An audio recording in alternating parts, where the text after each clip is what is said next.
The next election, again, is going to be a choice. People want change. They're going to replace Justin Trudeau. Do they choose Pierre Poilievre, the Conservatives, who want to let big corporations rip off people even more? They're going to put fire on the fuel of corporate greed. Or New Democrats, who are saying, let's make people the priority. He's saying he's okay with housing prices continuing to climb. He's okay with the plan to quadruple the carbon tax. So, again, I go back to what is really going to be different this fall if Singh can't commit to actually get... That was NDP leader Jagmeet Singh and Conservative House leader Andrew Scheer, and a little appearance by Vassy Kapelos there, because they were both on this show yesterday talking about that breakup that was heard right around the political world in this country this week. Now, as you know, because he said it a bunch of times, Jagmeet Singh tore up the agreement with Prime Minister Justin Trudeau. So how does that set up those caucus retreats for both the Liberals and NDPs next week? Let's bring back the front bench. Sabrina Grover, Melanie Paradis, and Gurritan Singh. Sabrina, we'll start with you again. The shock should wear off for the Liberals next week, but what message do they need to come out of that caucus retreat with? Does it have to be a unified team, or what could they possibly spin out of this? I think it always has to be a unified team when you're talking about caucus and cabinet, right? I think there's really no situation in which disjointed or a team that doesn't have that unified spirit going into session is going to work. And I think that we saw out of the cabinet retreat earlier this summer that cabinet certainly has that, and they are energized, and we've seen that from them, and we've seen that from the Prime Minister, I think, over the past couple of weeks. And so I think coming into this caucus session and this caucus retreat, the most important thing for them to focus on is just thinking about what this brand looks like going forward and how they're going to do, let's call it a little mini brand refresh going in. I think that the breakdown of the confidence and supply agreement is actually positive because I think it is going to allow the Liberals to redefine the message and come out there with more of that centrist spin and come out with a bit more of a refreshed look. And so I think that that's kind of the most important thing that I'd say that needs to come out of this caucus meeting in next week. But Sabrina, is that possible when you consider how many Liberals have basically confided that they were shook not only at the news of the ripping up of the agreement, but also that Jeremy Broadhurst, the campaign director, has also decided he will no longer be going forward and he's basically resigning at the end of the month. I mean, that does not really, things are not the same as they were at the end of the cabinet retreat as they are going into this caucus retreat. I think at the end of the day, the one thing that's constant about politics is that it's always changing. I think Jeremy had served the party very well. He's done, 20 years, put in his time as in one form or another as a volunteer. And I think it's fair to take him at his word and take him as reasons for leaving.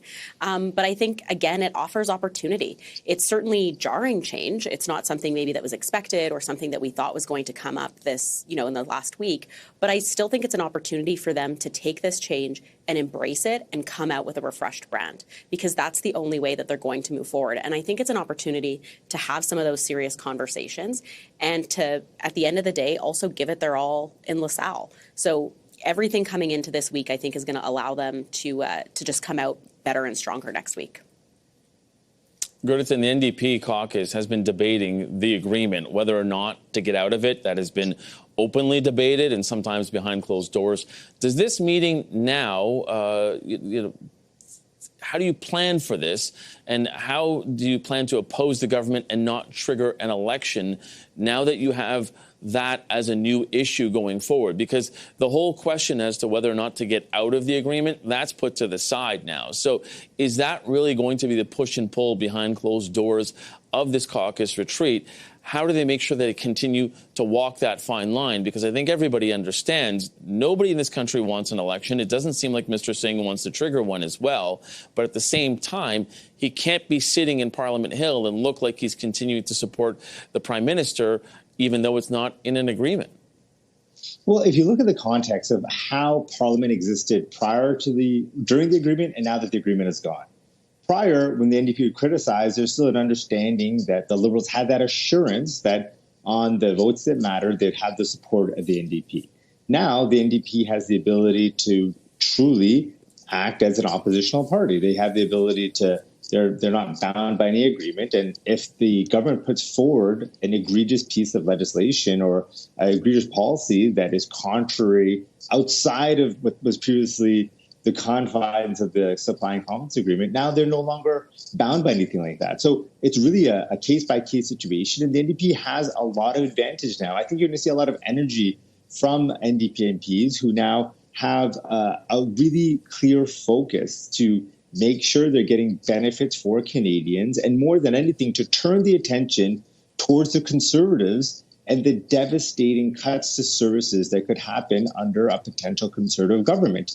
Cuts to dental care, cuts to ripping up of pharmacare, cuts to childcare, and far more other services and benefits that had been won because the NDP pushed the Liberals to make the right decisions previously. So I think under this new frame that the NDP has, you're going to see a lot more ability to advocate far more aggressively and to push for those factors that Canadians really need in a desperate time.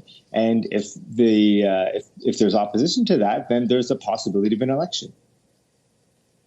Now, Melanie, is picking up on what Goodison said there. The sniping and the taking shots at each other started right after the announcement of that, tearing up of the agreement. We know the Conservatives are now daring the NDP to bring down the government at every turn. Do they have to be careful with how many times they go to that well during the next few months in Parliament? I don't think so, because I think that Canadians, by and large, want change. I mean, we've seen polling that demonstrates that.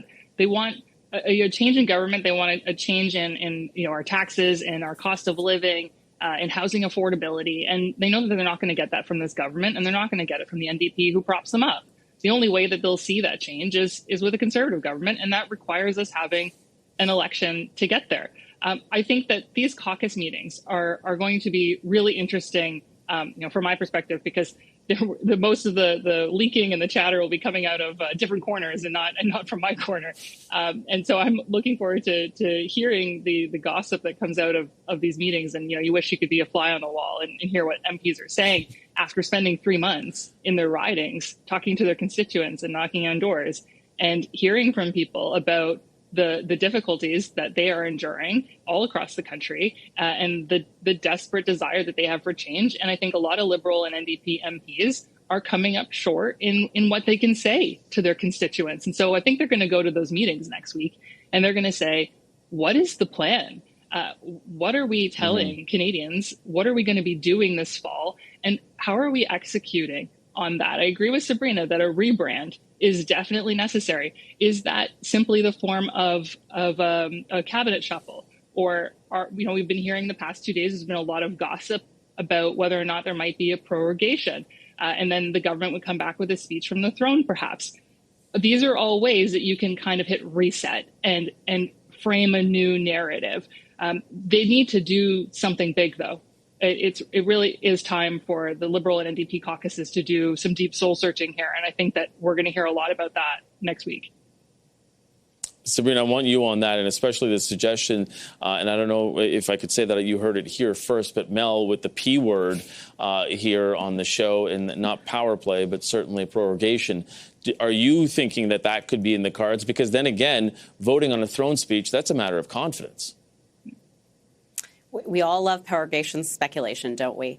I think at the end of the day, like where we're at right now, I find the threat that the NDP have of going into an election very not credible, because not only to talk about like where that party is at, both in terms of polling and fundraising, like I don't think they actually have the will to go into an election, but there's so little policy alignment between them and the Conservatives. Like I'm not really sure on what issue they're going to align to call an election. And so I think that threat is so weak and so not credible. And so I would love to see how the NDP is going to play out this session and actually manage on how they're going to vote throughout the session.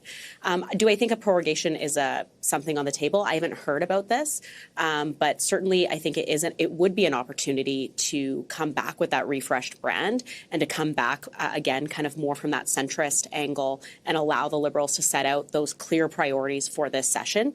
I think there's been a lot of policy wins in this in the last parliamentary session. Like they've done a lot of hard work, and I think it's an opportunity to just tell Canadians what are the one or two priorities that they have going forward.